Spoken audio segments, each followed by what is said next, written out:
જય શ્રી કૃષ્ણ, જય માતાજી। આજે આપણે દૂધ પાકની રેસીપી લઈને આવ્યા છીએ। તો દૂધ પાક કેવી રીતે બને હું બતાવું।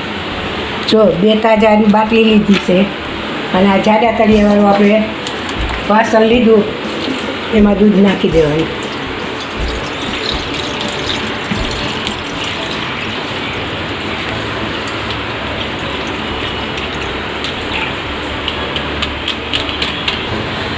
હાલો, જો આપણે ગેસ ચાલુ કર્યો છે અને દૂધ જો હવે આને હલાવવાનું ઘડી અડધી કલાકમાં દૂધ પાક બની જાય। પછી ઉકળી જાય ને બધું થઈ જાય પછી આપણે બધી વસ્તુ નાખી દેવું। જો આમાં કેવા સરસ ચોખા ચડી ગયા, એટલે આપણો દૂધ પાક તૈયાર થઈ ગયો। આ ચોખા ચડી ગયા એટલે આપણો દૂધ પાક તૈયાર થઈ ગયો। પછી આની અંદર આપણે આ બધી વસ્તુ રાખી છે એ નાખી દઈએ। ખાંડ પહેલાં નાખી દઉં છું, તમારે જેવો મીઠો ગળ્યો કરવો હોય એવો એ પ્રમાણે ખાંડ નાખવાની।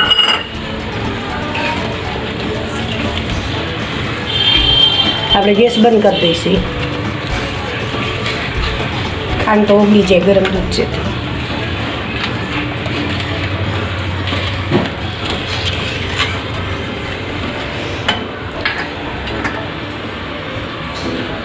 હવે આ પિસ્તા નાખી દઉં,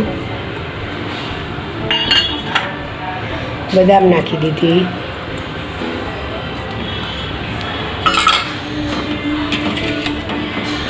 ચારોળી નાખવી હોય તો નખાય, પણ અમને ચારોળી નથી પસંદ એટલે અમે નથી નાખતા। આ એલચીનો ભૂકો અને આ જાયફળ,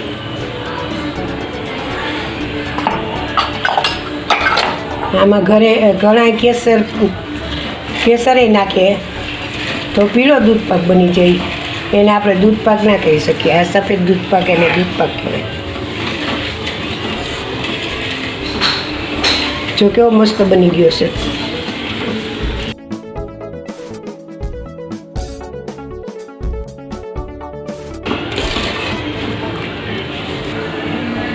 હાલો, જય શ્રી કૃષ્ણ, જય માતાજી। મારે દૂધ પાકની રેસીપી તમને કેવી લાગી તમે કોમેન્ટ કરીને જણાવજો અને શેર કરજો।